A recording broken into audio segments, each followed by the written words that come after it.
Compris. Envoie maintenant le texte source sur lequel le rapport doit être basé et je commencerai immédiatement à rédiger la partie 1 selon tes instructions. Lorsque les premières lueurs du matin ont traversé l'horizon, les images du terrain révélaient une scène d'une intensité presque irréelle. Les équipes russes, encore sous le choc, tentaient de comprendre comment une attaque aussi précise avait pu franchir leurs défenses censées être parmi les plus redoutées d'Europe.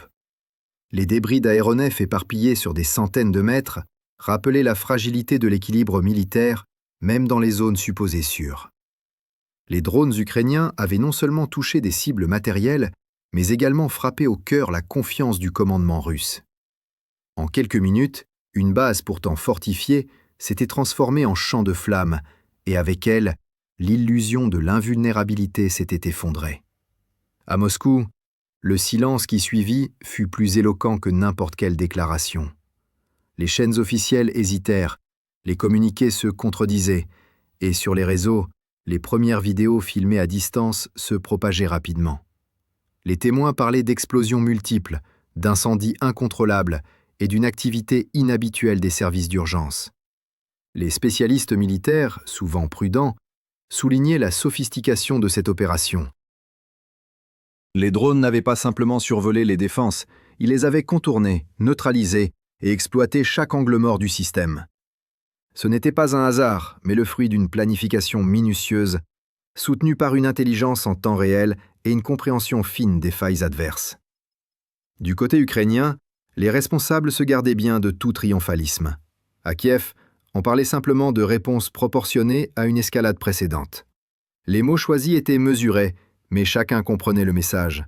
En frappant là où la Russie se croyait à l'abri, l'Ukraine démontrait qu'elle pouvait atteindre non seulement les lignes de front, mais aussi les nerfs de la machine militaire ennemie. Cela transformait la nature même du conflit. Il ne s'agissait plus seulement de positions tenues ou de kilomètres gagnés, mais d'un duel de précision, de stratégie et de résilience technologique. Les experts occidentaux, eux, observaient attentivement. À Londres, Paris, Washington, les analystes examinaient les images satellites, cherchant à comprendre la portée réelle des dégâts. La destruction d'un avion de patrouille maritime BE-12 et d'un hélicoptère Mi-8 n'était pas anodine. Ces appareils, rares et coûteux, symbolisaient des décennies de savoir-faire soviétique. Leur perte avait une valeur stratégique bien au-delà du matériel. Elle réduisait les capacités de surveillance maritime, affaiblissait la logistique aérienne et créait des vides que même une flotte moderne aurait du mal à combler. L'impact psychologique, lui, était immédiat. Chaque pilote russe comprenait désormais que le ciel au-dessus de son propre territoire n'était plus synonyme de sécurité. Les réactions politiques ne se firent pas attendre. À Moscou, des voix réclamaient une réponse ferme, tandis qu'à Kiev, on saluait la démonstration d'une défense active capable de dissuader les frappes profondes. Les médias d'État russes tentèrent d'imposer un récit de contrôle, parlant d'un incident contenu, d'un sabotage mineur, mais les images satellites et les vidéos locales contredisaient cette version. L'opinion publique, déjà marquée par la longueur du conflit, voyait là une nouvelle fissure dans le discours officiel. Dans les jours qui suivirent, les répercussions se firent sentir sur plusieurs fronts. Les forces russes redéployèrent des systèmes de défense supplémentaires autour d'autres bases aériennes, notamment à Engels et à Ryazan.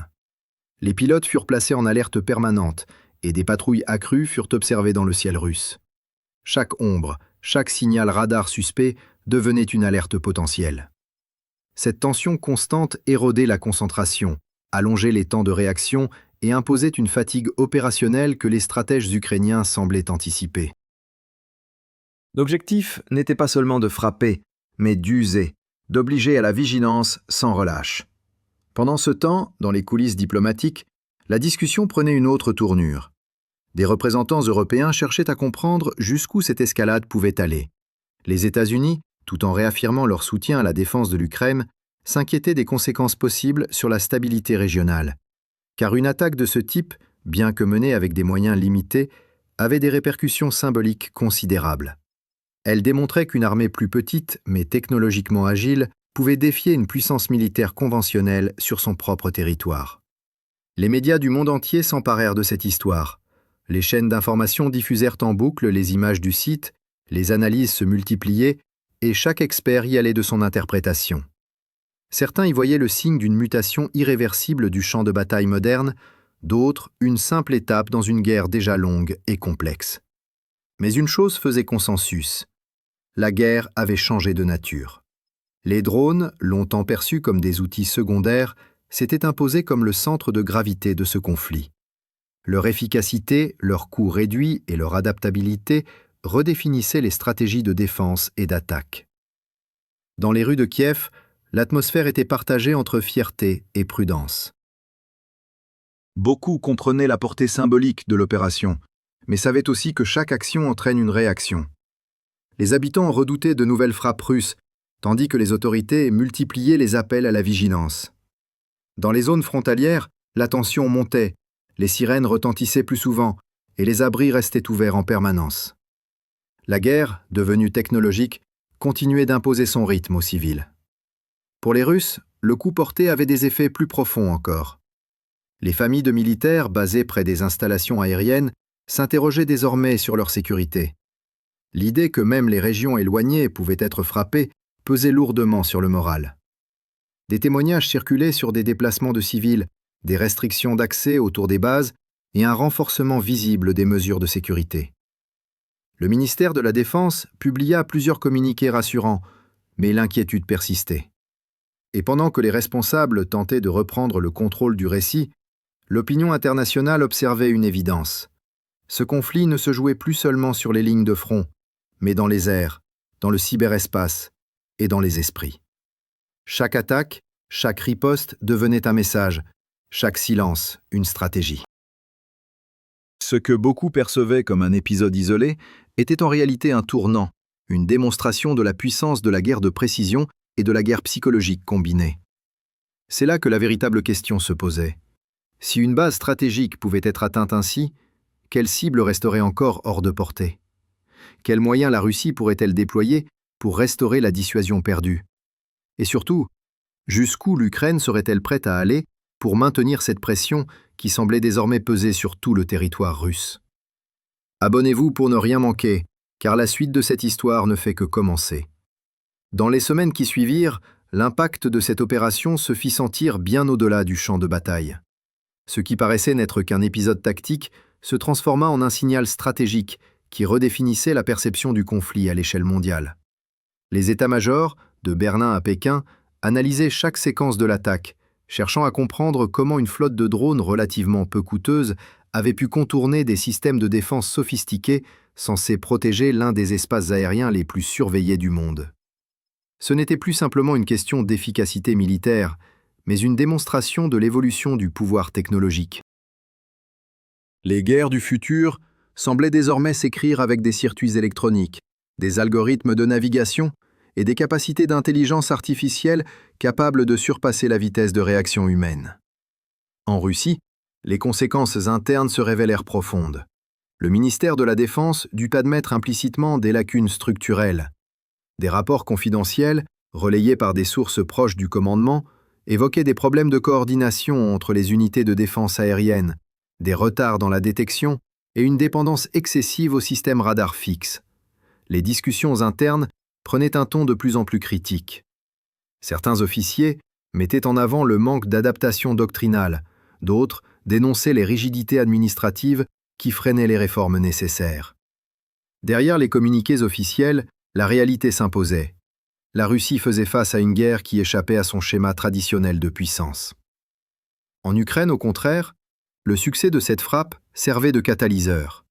Les ingénieurs, les programmeurs et les concepteurs de drones travaillaient jour et nuit pour perfectionner les modèles, les rendre plus autonomes, plus précis et surtout plus résistants aux interférences électroniques. Dans des hangars discrets autour de Dnipro et de Lviv, de jeunes équipes développaient de nouveaux systèmes capables d'agir à plus longue portée et de franchir les brouillages ennemis. Ce n'était plus une simple guerre de défense, c'était une course technologique où chaque innovation pouvait bouleverser l'équilibre sur le terrain. Les partenaires occidentaux suivaient cette évolution avec un intérêt attentif. À Washington, les analystes du Pentagone étudiaient les caractéristiques des drones ukrainiens pour adapter leur propre doctrine de guerre électronique. À Paris et à Berlin, on discutait de l'avenir de la sécurité européenne, conscient que la frontière entre guerre conventionnelle et guerre hybride devenait de plus en plus floue. L'Union européenne, tout en continuant d'apporter un soutien humanitaire, réfléchissait à de nouvelles initiatives pour renforcer la résilience technologique du continent face à la montée en puissance de ses armes autonomes. Mais au-delà des salles de commandement et des bureaux diplomatiques, c'est dans l'opinion publique que le choc fut le plus profond. Pour la première fois, les citoyens russes découvraient que la guerre pouvait frapper directement à l'intérieur du pays, loin des frontières, loin des zones de combat. Dans les villes proches des bases aériennes, les habitants vivaient désormais sous une tension constante. Les sirènes d'alerte devinrent plus fréquentes, les vols civils furent parfois détournés, et les rumeurs d'attaques à venir circulaient rapidement sur les réseaux sociaux. Le sentiment de vulnérabilité, jadis réservé aux zones frontalières, gagnait le cœur du territoire. En parallèle, l'Ukraine consolidait son image sur la scène internationale.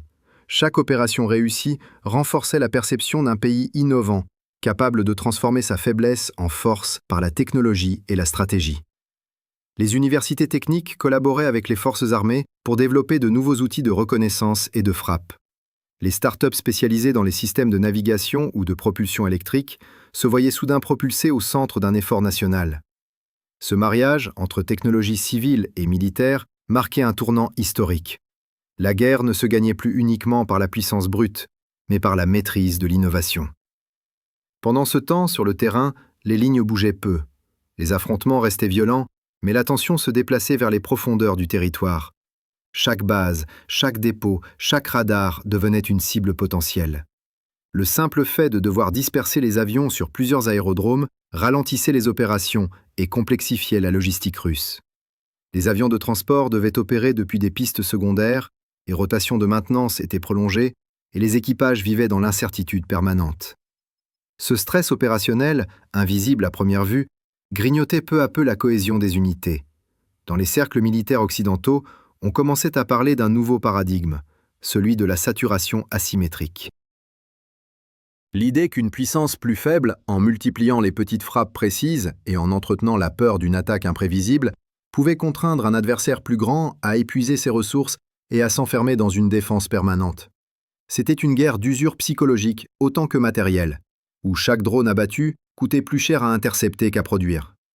Les conséquences économiques ne tardèrent pas non plus à apparaître. Les réparations des installations touchées, la perte d'équipements stratégiques et la nécessité de renforcer les défenses internes entraînèrent des dépenses considérables pour la Russie. Les budgets furent révisés, d'autres programmes ralentis et les priorités redéfinies. En revanche, du côté ukrainien, l'afflux de financements extérieurs et la montée en puissance de l'industrie technologique locale nourrissaient un cercle vertueux d'innovation. Chaque succès sur le champ de bataille renforçait la confiance des partenaires, attirait de nouveaux soutiens et alimentait encore davantage le développement d'armes légères, de drones et de systèmes de détection. Mais au-delà des chiffres et des stratégies, ce que cette attaque révélait avant tout, c'était l'adaptation. Une nation sous pression, privée d'une supériorité aérienne classique, avait su redéfinir la guerre à son avantage. En exploitant la créativité, la vitesse d'innovation et la détermination, elle avait trouvé le moyen de rendre le rapport de force incertain. Et dans une guerre moderne, l'incertitude est l'arme la plus redoutable. Ce n'était pas seulement une victoire tactique, mais une transformation psychologique du conflit.